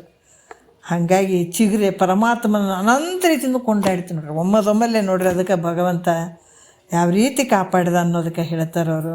ಅನಂತ ರೀತಿಯಿಂದ ಕೊಂಡಾಡಿ ನಿರಾತಂಕವಾಗಿ ಖುಷಿಯಾಗಿ ಹೊರಟೋಯ್ತದು. ಯಾಕಂದ್ರೆ ಈ ರೀತಿ ಪೂರ್ವಜನ್ಮದ ಪುಣ್ಯ ಇದ್ದರೂ ಕೂಡ ಬೆಂಕಿಯ ಮಧ್ಯದಲ್ಲಿದ್ದರೂ ಕೂಡ ಕಾಪಾಡ್ತದೆ. ಕೌರವರು ಪಾಂಡವರನ್ನು ಅರಿಗಿನ ಮನೆಯಲ್ಲಿ ಹಾಕಿ ಸುಡ್ಬೇಕಂತ ನೋಡಿದರು, ಅದೆಲ್ಲ ಗೊತ್ತದಲ್ಲ ಎಲ್ರಿಗೆ. ಅರಿಗಿನ ಮನೆಯಲ್ಲಿ ಹಾಕಿ ಅವ್ರನ್ನೆಲ್ಲ ಸುಟ್ಟು ಬಿಡ್ಬೇಕಂತ ಮಾಡಿದರು ಕೌರವರು. ಆದರೆ ಅವರನ್ನು ಅರಿಗಿನ ಮನೆಯಲ್ಲಿ ಇರಿಸಿ ಅದಕ್ಕೆ ಬೆಂಕಿ ಹಾಕಿದರು. ಪೂರ್ವದ ಒಂದು ಪುಣ್ಯ ಅಲ್ಲಿ ಕಾಪಾಡಿತ್ತು, ಅದರಿಂದ ಅವರು ಹೊರಗೆ ಬಂದಿದ್ದರು. ಈ ರೀತಿ ಆಗುವಂಥದ್ದು ಪೂರ್ವಜನ್ಮದ ಪುಣ್ಯ ಇತ್ತಂದ್ರೆ ಇಷ್ಟು ಇದ್ದರೂ ಕೂಡ ಕಾಪಾಡ್ತದೆ ಅನ್ನುವಂಥದ್ದು ಕೇಳ್ತಾರೆ ಅವರು. ಮತ್ತು ರಣಭೂಮಿಯಳು ಅಂದರೆ ಮಹಾ ಭಯಂಕರವಾದಂಥ ಯುದ್ಧ ನಡೆದಿರ್ತದೆ.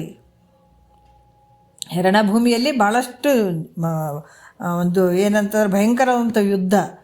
ಅದು ಅಲ್ಲಿ ಕೂಡ ಯುದ್ಧದಲ್ಲಿ ಕೂಡ ಪೂರ್ವದ ಪುಣ್ಯ ಇತ್ತು ಅಂತಾರೆ, ಅಲ್ಲಿ ಕೂಡ ಕಾಪಾಡ್ತದೆ. ಅದು ಹೆಂಗಪ್ಪ ಅಂದ್ರೆ ಈ ಮಹಾಭಾರತ ಯುದ್ಧ ನಡೆದಾಗ ಭಾಳಷ್ಟು ಎಲ್ಲ ಕಡೆ ಸೈನಿಕರು ನಿಂತು ಹೋರಾಡ್ತಾ ಇದ್ದರು. ಆವಾಗ ಯುದ್ಧವನ್ನು ನೋಡುವಂಥ ಪುರುಷರ ಮೈ ಮೇಲಿನ ಕೂದಲುಗಳು ಯಾಕಂದ್ರೆ ಅಷ್ಟೊಂದು ಭಯಂಕರ ಇತ್ತು ಅದು ಯುದ್ಧ. ಇಂಥ ಸಮಯದಲ್ಲಿ ರಣಭೂಮಿಯ ಮಧ್ಯದಲ್ಲಿ ಒಂದು ಕಪ್ಪಿ ಸಿಕ್ಕೊಂಡ್ಬಿಡ್ತು ನೋಡ್ರಿ. ಅದು ಎಂಥ ಯುದ್ಧ ಅಂತಂದ್ರೆ ಹೇಳೋಕ್ಕಾಗಲ್ಲ, ಅಷ್ಟೊಂದು ಮೈ ನಡುಗಿಸುವಂತಹ ಯುದ್ಧದಲ್ಲಿ ಒಂದು ಕಪ್ಪಿ ಸಿಕ್ಕಾಕೊಂಡ್ಬಿಡ್ತು. ಎಷ್ಟೋ ಆನೆಗಳು ಮತ್ತು ಎಷ್ಟೋ ಕುದುರೆಗಳು, ರಥಗಳು ಎಲ್ಲರೂ ತಮ್ಮ ಒಂದು ಪ್ರಾಣದ ಭೀತಿಯಿಂದ ಇವೆಲ್ಲ ಓಡಿ ಹೊಂಟಿದ್ವು. ಕುದುರೆಗಳು, ಇದು ಆನೆಗಳು, ಕುದುರೆಗಳು, ರಥಗಳು, ಸೈನಿಕರು, ಇವರೆಲ್ಲ ಕುದುರೆ ಎಲ್ಲ ತಮ್ಮ ಪ್ರಾಣದ ಒಂದು ಭೀತಿಯಿಂದ ಎಲ್ಲ ಓಡೋಗಕತ್ತಿದ್ವು. ಇಂಥ ಸಮಯದಲ್ಲಿ ನಡುವೆ ಸಿಕ್ಕಂಥ ಕಪ್ಪಿ ಹೆಂಗೆ ಬದುಕಬೇಕು ಹೇಳ್ರಿ? ಯಾಕಂದ್ರೆ ಅದು ಕೂಡ ಅಂಥ ಒಂದು ಯುದ್ಧದಲ್ಲಿ ಅದು ಕೂಡ ಬದುಕುಳಿತು. ಹೆಂಗು ಅಂತಂದ್ರೆ ಪೂರ್ವದ ಒಂದು ಪುಣ್ಯ.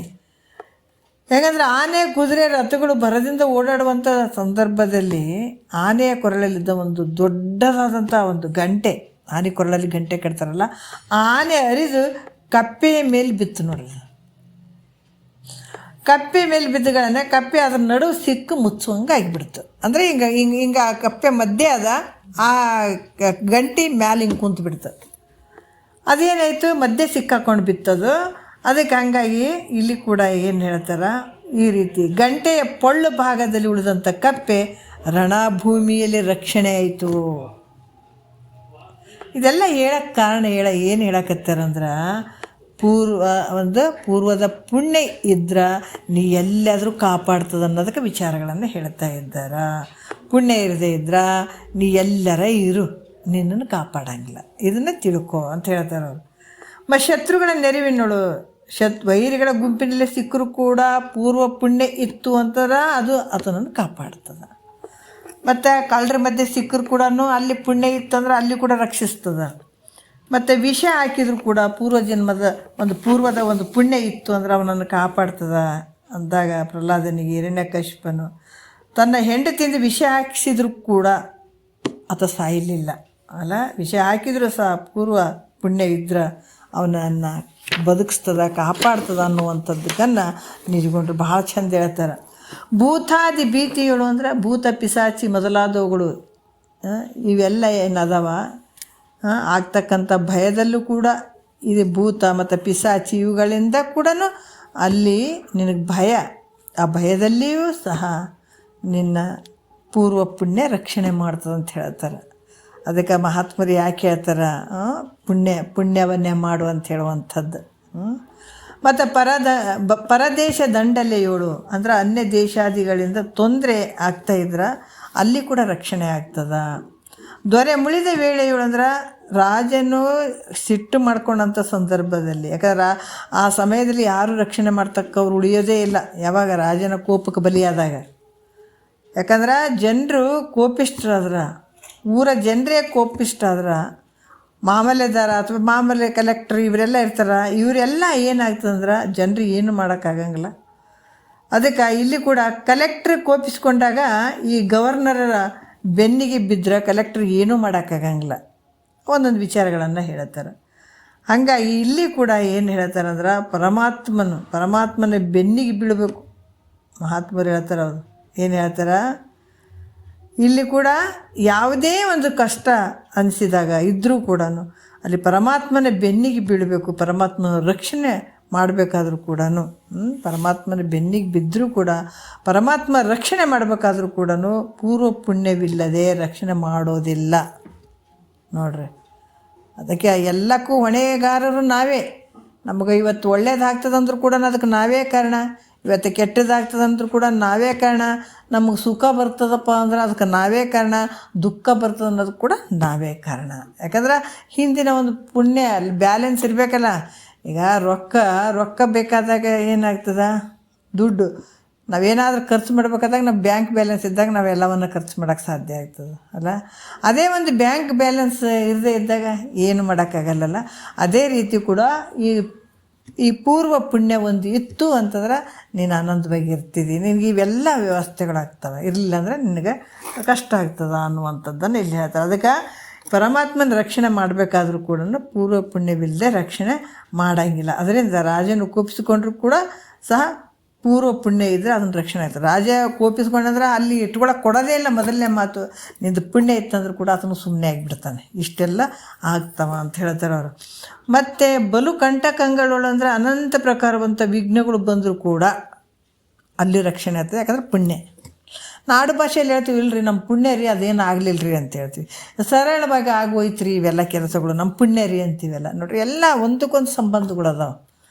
ಅದಕ್ಕೆ ಅರಣದಳಿವಿ ನೋಡು ಅಂದ್ರೆ ಪ್ರಾಣ ಬಿಡುವ ಸಮಯದಲ್ಲೂ ಸಹ ಆತ ಪುಣ್ಯ ಇತ್ತು ಅಂತಂದ್ರೆ ಅಲ್ಲಿ ಕಾಪಾಡ್ತದೆ ಅದನ್ನು. ಮತ್ತು ಇನ್ನು ಇಲ್ಲಿ ಕೂಡ ಹಲವಾರು ವಿಚಾರಗಳು ಹೇಳ್ತಾರೆ. ಏನು ಹೇಳ್ತಾರೆ, ನಿದ್ರೆ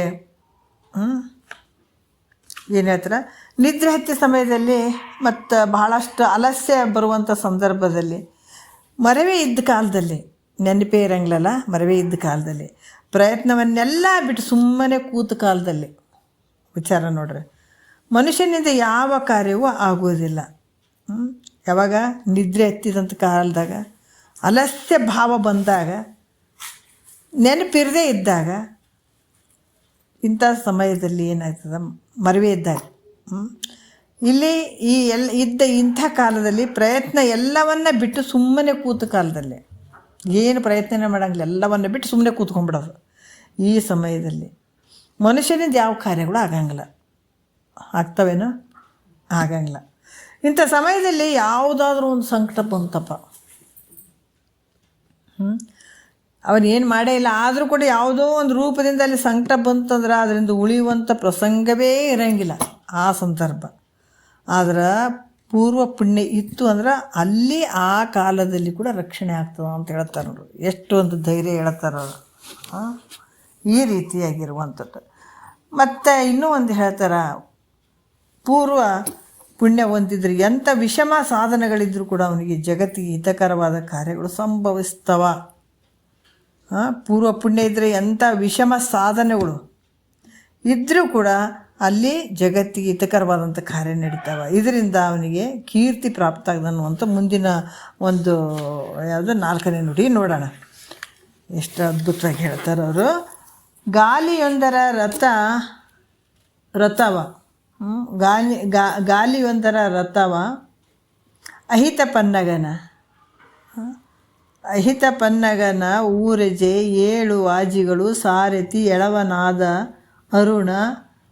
ಅರುಣನು ಆಲಂಬರಹಿತವಹ ಮಾರ್ಗ ಅತಿ ಬಲದ ಮುಂದೇಹರುಗಳೊಡನೆ ಅಹವ ಮೇಲೆ ತಾನೋರನೆ ಪಗಲೊಂದರೊಳು ರವಿ ವಿಶಾಲ ಅಭ್ರದ ಕಡೆಗೆ ದಾಂಟುವನು ದೈವಾನುಕೂಲ ಮೀರೆ ವಿಷಮ ಸಾಧನದಿಂದ ತನಗಹುದು ಲೋಕಹಿತವಾದ ಕೀರ್ತಿ ಅಂತ ಇಲ್ಲಿ ಹೇಳ್ತಾರೆ. ಏನು ಹೇಳ್ತಾರೆ, ಗಾಲಿಯೊಂದರ ರಥವು ಅಂದ್ರೆ ಒಂದು ಗಾಲಿಯ ರಥವು ಅಂತ ಹೇಳ್ತಾರೆ. ಅಹಿತ ಪನ್ನಗನು ಅಂದರೆ ಶತ್ರುವಾದ ಸರ್ಪ, ಊರೆಜೆ ಹೂಡುವ ಮೀನೆಗಳು ಅಂದರೆ 7 ವಾಜಿಗಳು ಅಂತ ಕೆಲವು ವಿಚಾರಗಳು. ಯಾಕಂದ್ರೆ ಸೂರ್ಯನ ರಥಕ್ಕೆ ಒಂದೇ ಗಾಲಿ ಐತಿ. ಮುಂಜಾನೆ ಈ ಸೂರ್ಯ ಅದನ್ನೆಲ್ಲ ಆತ ಕೂಡ ಜೀವನ್ಮುಕ್ತ. ಸೂರ್ಯ ಚಂದ್ರ ಇವರೆಲ್ಲ ಜೀವನ್ಮುಕ್ತರವರು. ಈ ಸೂರ್ಯ ಬೆಳಗ್ಗೆ ಬರ್ತಾನಲ್ಲ, ಆತ ಜೀವನ್ಮುಕ್ತ ಆದರೂ ಕೂಡ ತನ್ನ ಪ್ರಾರಬ್ಧ ವಶದಿಂದ ಆತ ಇವತ್ತು ನಮಗೆ ಬೆಳಗ್ಗೆ ಬರುವಂಥದ್ದು, ಸಂಜೆ ಕಡೆ ಹೋಗುವಂಥದ್ದು, ಹಿಂಗೆಲ್ಲ ತನ್ನ ಕೆಲಸವನ್ನು ಮಾಡಿಕೊಡ್ತಾ ಇದ್ದಾನೆ. ಯಾಕಂದ್ರೆ ಆತಗೂ ಆಯುಷ್ಯ ಐತೆ, ಇಷ್ಟಿಷ್ಟು ವರ್ಷ ಅನ್ನುವಂಥದ್ದು ಇರ್ತದೆ.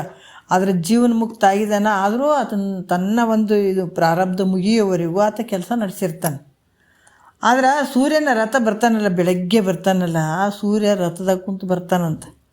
ಆ ರಥಕ್ಕೆ ಒಂದೇ ಗಾಲಿ ಐತಂತ. ಯಾಕಂದ್ರೆ ಅದಕ್ಕೆ ಆ ಗಾಲಿ ಒಂದೈತಲ್ಲ, ಅದಕ್ಕೆ ಸ್ವಲ್ಪ ಕಚ್ಚಿದ್ರೇ ವಿಷ ಬೇರೆ ಸಾಯ್ಬೇಕು. ಇಂಥ ವೈರಿ ಅದ ಹಾವು ಏನದ ಆ ರಥಕ್ಕೆ ಮಿಣಿಯಾಗಿರ್ತಂತ ಹೇಳ್ತಾರೆ. ಒಂದು ಸಲ ಸ್ವಲ್ಪ ಕಚ್ಚಿದ್ರೇ ಸತ್ತೋಗ್ಬೇಕಂತ ವಿಷಕಾರಿ ಹಾವದು. ಅದಕ್ಕೆ ಏನಾಗ್ತದ, ಆ ಒಂದು ವೈರಿಯಾದಂಥ ಹಾವೇ ರಥಕ್ಕೆ ಮಿಣಿಯಾಗಿರ್ತದಂತ ಹೇಳ್ತಾರೆ. ಮತ್ತು ರಥಕ್ಕೆ ಹೂಡಿದಂಥ ಕುದುರೆಗಳು 7, ಒಂದೇ ಗಾಲಿ ಇರುವಂಥದ್ದು 7 ಕುದುರೆಗಳನ್ನು ಹೂಡಿದಂಥದ್ದು. ಆದ್ರೆ ಸಾರಥಿ ಹೆಂಗದನ್ನ, ಸೂರ್ಯನ ಸಾರಥಿ ಯಾರು? ಅರುಣ. ಆತ ಈ 7 ಸಾರಥಿ ಅಂದ್ರೆ ಎಳವನ್ನ ಅದ. ಏನಂದ್ರೆ 7 ಕುದುರೆಗಳು ಅದಾವ. ಆ ಕುದುರೆಗೆ ಆ ಒಂದು ಏನು ಎಳವನ್ನಾದಂಥ ಅರುಣ ಸಾರಥಿ ಅಂದರೆ ಅದನ್ನು ಹಿಡ್ಕೊಂಡು ಹೋಗೋಂಥದ್ದು. ಅದಕ್ಕೆ ಕಾಲು ಸರಿ ಇಲ್ಲ, ಎಳವ ಅರುಣ. ಅದಕ್ಕೆ ಆ ಸಾರಥಿ ಆತ. ಆಶ್ರಯವಿಲ್ಲದೆ ಇರ್ತಕ್ಕಂಥ ಮಾರ್ಗ. ಆಕಾಶದಾಗ ಏನಾರು ಆಶ್ರಯ ಐತನ, ಏನಾರು ಹಿಂಗೆ ಹಿಡ್ಕೊಂಡು ಹೋಗ್ಬೇಕಪ್ಪ, ಹಿಂಗೆ ಆಧಾರ ಐತಪ್ಪ, ಈ ಕಡೆ ಆಧಾರ ಐತಂದು ಏನಿಲ್ಲ ನೋಡ್ರಿ. ಆಶ್ರಯನೇ ಇಲ್ಲ ಆಕಾಶದೊಳಗೆ. ಅಂಥದ್ರಾಗ ಗಾಲಿ ತೊಗೊಂಡು ಬರ್ಬೇಕಂತ ಸೂರ್ಯ. ಅದ್ರಾಗಿಂತ ಹಾವನ್ನು ಮಿಣಿ ಥರ ಮಾಡಿಕೊಂಡು 7 ಕುದುರೆಗಳು ಅದು ಎಳವನ್ನ ಸಾರಥಿ ಮಾಡಿಕೊಂಡು ಎಂಥದ್ದು ನೋಡ್ರಿ, ಒಂಥರ ಸರಿ ಅದಾವ. ಅದಕ್ಕೆ ಈ ರೀತಿ ಏನಂತಂದ್ರೆ ಈ ಕುದುರೆಗಳು ಯಾಕಂದ್ರೆ ಆಶ್ರಯವಿಲ್ಲದಿರ್ತಕ್ಕಂಥ ಮಾರ್ಗ. ಅಲ್ಲಿ ಮುಂದೆ ಮೊದಲಾದ ರಾಕ್ಷಸರ ಸಂಗಡ ಯುದ್ಧ ಹೀಗಿದ್ದರೂ ಕೂಡ ಮುಂದೆ ಅಲ್ಲಿ ಬರ್ತಾ ಕೂಡ ರಾಕ್ಷಸರ ಯುದ್ಧ ಇರ್ತದಂತ. ಅಲ್ಲಿ ಕೂಡ ಬರಬೇಕಾದ್ರೆ ಅಷ್ಟು ಈಜಿಯಾಗಿ ಬರೋಂಗಿಲ್ಲ. ಸೂರ್ಯ ದಿವಸ ಬರಬೇಕಾದ್ರೂ ಕೂಡ ಅಲ್ಲಿ ಕೂಡ ಭಾಳಷ್ಟು ತೊಂದರೆ ಇರ್ತದೆ. ಹೀಗಿದ್ದರೂ ಕೂಡ ಸೂರ್ಯನು ತಾನೊಬ್ಬನೇ ಒಂದು ಹಗಲಿನಲ್ಲಿಯೂ ವಿಶಾಲವಾದ ಆಕಾಶದ ಆಚೆಗೆ ಪಾರಾಗಿ ಹೋಗ್ಬಿಡ್ತಾನೆ. ಆಕಾಶದಲ್ಲಿ ಏನು ಮಾಡ್ತಾನೆ, ಹಗಲಿನಲ್ಲಿ ವಿಶಾಲವಾದಂಥ ಆಕಾಶದ ಆಚೆಗೆ ಆತ ಪಾರಾಗಿ ಹೋಗ್ತಾನೆ. ಮತ್ತು ಮಧ್ಯೆ ಅವ್ರಿಗೆ ಕಂಟಕ ಕೊಡೋರು ಭಾಳ ಮಂದಿ ಬರ್ತಾರೆ. ಯಾರಿಗೆ? ಸೂರ್ಯನಿಗೆ. ಬರಬೇಕಾದಾಗ ಅದು ಏನು ರಥ ತೊಗೊಂಡು ಬರಬೇಕಾದಾಗ ಮಧ್ಯೆ ರಾಕ್ಷಸರು ಅವರೆಲ್ಲ ಯುದ್ಧ ಮಾಡ್ತಾರೆ, ಭಾಳ ತೊಂದರೆ ಕೊಡ್ತಾರೆ. ಆದರೂ ಕೂಡ ಅದನ್ನು ಆರಾಮಾಗಿ ದಾಟ್ತಾನತ್ತ. ಮನುಷ್ಯನಿಗೆ ಈ ರೀತಿಯಾಗಿ ಮನುಷ್ಯನಿಗೆ ಇಂಥ ಒಂದು ಸಾಮಾನುಗಳ ಮಧ್ಯೆ ಪ್ರತಿ ದಿವಸ ಅಂಥವ್ರ ಜೊತೆ ಹೋರಾಡಿ ಈ ಒಂದು ಏನಂದ್ರೆ ಹಗಲು ವಿಶಾಲವಾದಂಥ ಹಗಲಂತ ದಾಟ್ತಾನಂತಂದಾಗ ಇದು ಯಾಕೆ ಹೇಳ್ತಾರಪ್ಪ ಅಂತಂದ್ರೆ, ಈ ಮನುಷ್ಯನಿಗೆ ಪೂರ್ವ ಪುಣ್ಯ ಇದ್ರೆ ವಿಷಮ ಸಾಧನಗಳಿದ್ದರೂ ಕೂಡ, ಅಂಥವಿಂಥ ಸಾಧನಗಳು ಇದ್ದರೂ ಕೂಡ ಸಹ ಅವನಿಂದ ಜಗತ್ತಿಗೆ ಅನುಕೂಲವಾದಂಥ ಕಾರ್ಯ ನಡೀತದೆ. ಆತನ ಬಳಿ ನೋಡೋಕ್ಕಂಥವೇನಿಲ್ಲ. ಎಳವಾದಂಥ ಅರುಣ ಅಂದ್ರೆ ಸಾರಥಿ, ಸೂರ್ಯನ ಸಾರಥಿ ಅರುಣ. ಅದನ್ನು ತೊಗೊಂಡು ಬರಬೇಕಾದ್ರೆ ಇಷ್ಟೆಲ್ಲ ರಾಕ್ಷಸರದ್ದು ಹೋರಾಟ ಮಾಡ್ಕೊಂಡು ಆತ ಈ ಥರ ಮಾಡ್ತಾನಂತಂದ್ರೆ ಅಲ್ಲಿ ಪೂರ್ವ ಪುಣ್ಯ ಇತ್ತು ಅಂತಂದ್ರೆ ವಿಷಮ ಸಾಧನಗಳಿದ್ದರೂ ಕೂಡ ಆ ಜಗತ್ತಿಗೆ ಅನುಕೂಲವಾದಂಥ ಕಾರ್ಯಗಳು ನಡೀತವಪ್ಪ ಅಂತ ಹೇಳ್ತಾರೆ ಅವರು. ಮತ್ತು ಇಲ್ಲಿ ಹೇಳ್ತಾರೆ, ಪರಮಾತ್ಮನ ಪಾದಕಮಲಗಳನ್ನು ಅಲ್ಲಿ ಭಕ್ತಿ ಮಾಡಿದ್ದೇ ಆದ್ರೆ ಏನು ಹೇಳ್ತಾರೆ, ಇನ್ನು ಇಷ್ಟೆಲ್ಲ ಹೇಳಿದರು. ಅದಕ್ಕೆ ಇವು ಯಾವ ನಿನಗೆ ಪುಣ್ಯ ಇದ್ರೆ ಅವೆಲ್ಲ ಆಗ್ತಾವಂತ ತಿಳ್ಕೊಂಡು, ಅದು ನಿನಗೇನೇ ದುಃಖ ಇದ್ದರೂ ಕೂಡ, ಏನೇ ಸಂಕಟ ಬಂದರೂ ಕೂಡ, ಯಾವುದೇ ರೀತಿ ಇದ್ದರೂ ಕೂಡ ಹಿಂದಿನ ಒಂದು ಪೂರ್ವದ ಒಂದು ಪುಣ್ಯದ ಫಲದಿಂದ ಇವೆಲ್ಲ ಆಗ್ತಾವಂತ ತಿಳ್ಕೊಂಡು ಪರಮಾತ್ಮನ ಅದರಲ್ಲೇ ಬಿದ್ದು ಸಾಯೋದು ಬೇಡ, ಅದರಲ್ಲೇ ಇರೋದು ಬೇಡಪ್ಪ. ಅದಕ್ಕೆ ಇವು ಈ ರೀತಿ ಅದಾವ. ಇಲ್ಲಿ ಪರಮಾತ್ಮನನ್ನು ಭಕ್ತಿಯನ್ನು ಮಾಡಿದ್ದೇ ಆದ್ರೆ, ಅವೆಲ್ಲವನ್ನು ಬಿಟ್ಟು ಪರಮಾತ್ಮನ ಭಕ್ತಿ ಮಾಡಿದ್ದೇ ಆದ್ರೆ ಪರಮಾನಂದ ಪ್ರಾಪ್ತಿ ಆಗ್ತದೆ ಅಂತ ಹೇಳ್ತಾರೆ ಅವರು. ಅದಕ್ಕೆ ಹಾಕಬೇಕು ಇಂಥ ಗುರು ಹೇಳ್ದಂಥ ಈ ನುಡಿಗಳ. ಇದು ಏನಪ್ಪ ಅಂತಂದ್ರೆ ಒಂದು ಅದ್ಭುತವಾದಂಥ ಒಂದು ಗಿಡ ಬೆಳೆಸ್ದಂಗಿದು. ಯಾಕಂದ್ರೆ ಒಂದೇ ಸಲ ಕಣ್ಣಾಗ್ತವೇನ್ರಿ ಗಿಡಗಳು, ಆಗಂಗಿಲ್ಲಲ್ಲ. ಅದಕ್ಕೆ ಟೈಮ್ ತಗೊಳ್ತದೆ. ಹಾಗಾಗಿ ನಾವೇನು ಹಾಕ್ಕೊಂಡಿವಿ, ಗುರುನಾಥ ನಮಗೆ ಮಂತ್ರ ಏನು ಅದ ಅದನ್ನು ಕೊಟ್ಟಿರ್ತಾನಲ್ಲ, ಈಗ ಅದನ್ನು ಬೆಳೆಸ್ಬೇಕಾಗ್ಯದ, ಅಂತ ವೃಕ್ಷವನ್ನು ಬೆಳೆಸ್ಬೇಕಾಗ್ಯದ. ಅದಕ್ಕೆ ಇಲ್ಲಿ ಕೂಡ ಏನು ಹೇಳ್ತಾರೆ, ಇಂಥ ಭಕ್ತಿಯನ್ನು ಮಾಡಿದ್ದಾದ್ರೆ ಏನಾಗ್ತದೆ, ಪರಮಾನಂದ ಪ್ರಾಪ್ತಿ ಆಗ್ತದೆ ಅನ್ನುವಂಥದ್ದನ್ನು ಈ ಮುಂದಿನ ವಿಷಯದಲ್ಲಿ ನೋಡೋಣ. ಇದನ್ನರಿತು ವನಿತಾದಿ ವಿಷಯದೋಳು ಕೊರತೆ ಒಡೆಯದೆ ಸಕಲ ಸಂಪದವ ನಿಹ ಪರದಿ ಬಯಸುವರು, ಪದುಳದಿಂದ ಅನ್ಯರಿಗೆ ಹಿತವಾಗಲೆಂಬುವರು, ನಿಜಮುಕ್ತಿ ಬೆಳೆಸುವವರು. ಅಲರಿ ಶಂಭುಲಿಂಗದ ಪಾದ ಪಂಕಜ ನೊದವಿ ಸಲೆ ಕಾಮ ವರ ನಿಷ್ಕಾಮವೆಂಬೂಭಯ ವಿಧಿ ವಿಡಿದು ಭಜಿಸೆ ಬಾಹ್ಯಾಭ್ಯಂತರದಳು ಪರಮಾನಂದ ಸಿದ್ಧಿ ಹೌದು ಅಂತ ಹೇಳ್ತಾರೆ ನೋಡ್ರಿ. ಭಾಳಷ್ಟು ಅದ್ಭುತವಾಗಿ ಹೇಳ್ತಾರೆ. ಇದನ್ನು ತಿಳ್ಕೊಂಡು ಇದನ್ನು ಅರಿದು ವನಿತಾದಿ ವಿಷಯದೋಳು ಉಳ್ಳ ಹೇಳ್ತಾರೆ ನೋಡ್ರಿ. ಯಾಕಂದ್ರೆ ಇದನ್ನೆಲ್ಲ ತಿಳ್ಕೊಂಡು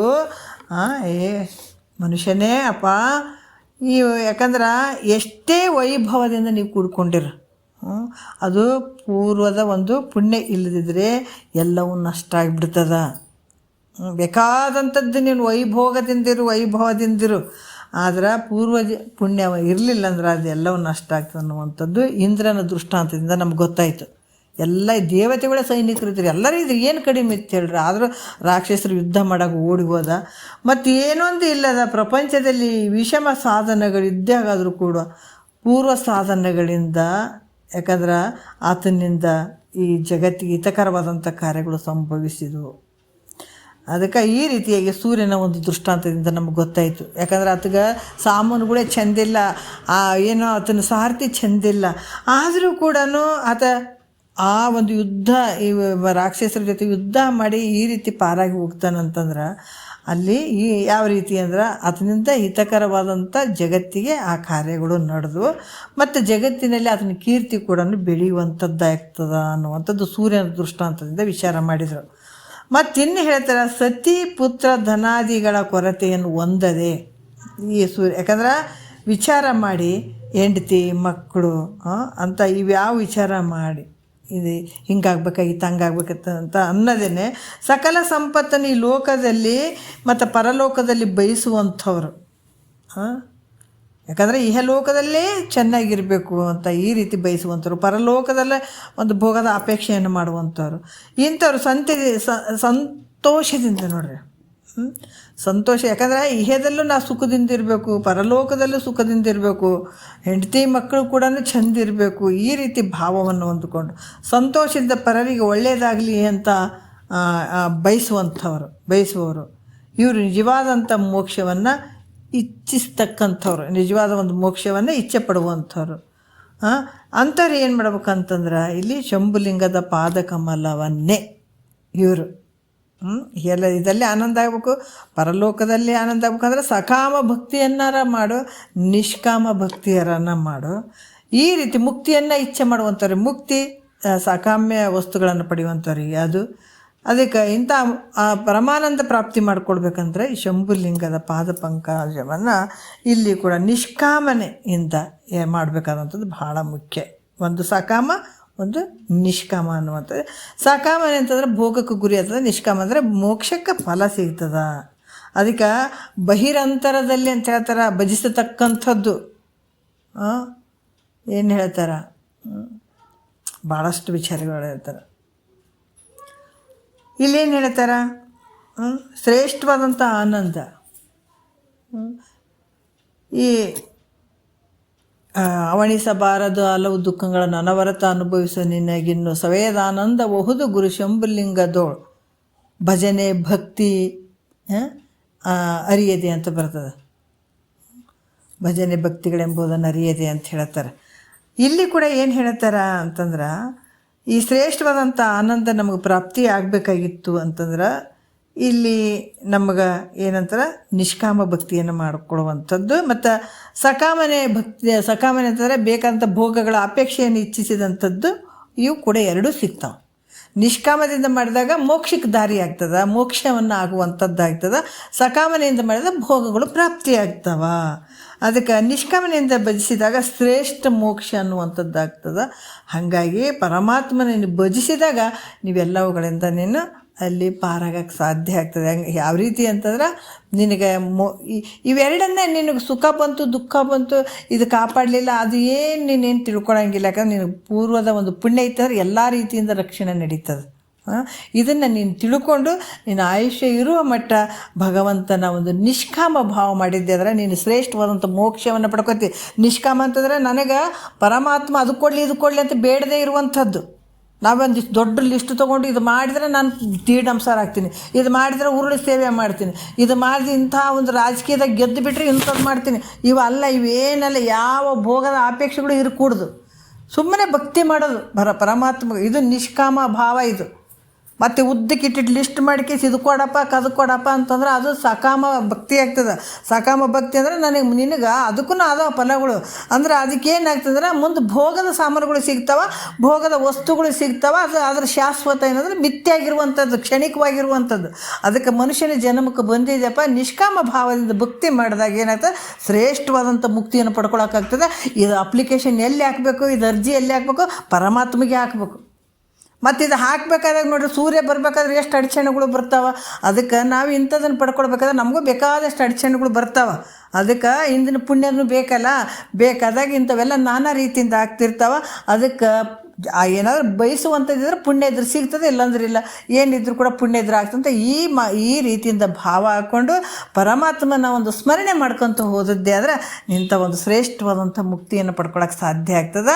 ಹಂಗಾಯ್ತು ಹಿಂಗಾಯ್ತು ಅಗಲಾಯ್ತು ಕುಂಬಳಾಯ್ತು ಅಂತ ಅದ್ರಾಗೆ ಬಿಡೋಕ್ಕೆ ಹೋಗಬೇಡ, ಅದನ್ನು ಬಯಸಬೇಡ ಅನ್ನುವಂಥ ವಿಚಾರವನ್ನು ಭಾಳ ಅದ್ಭುತವಾಗಿ ನಮ್ಗೆ ತಿಳಿಸ್ತಾರೆ ಮಹಾತ್ಮರು. ನೋಡೋಣ ಮುಂದಿನ ನಾಳೆನೂ ಭಾಳ ಒಳ್ಳೆಯ ಒಂದು ವಿಚಾರ ಅದ. ನಾಳೆಗೆ ಕೂಡ ನಾಳೆ ಕೂಡ ಭಾಳಷ್ಟು ಅದ್ಭುತವಾದಂಥ ವಿಚಾರಗಳು ಅದಾವೆ ಇಲ್ಲಿ. ಮತ್ತು ನಾಳೆ ನೋಡೋಣ. ಒಂದೆರಡು ಮತ್ತು ಗುರುಗಳ ಪಾದಕ್ಕೆ ಅರ್ಪಿಸಿ ಆರಾಮ.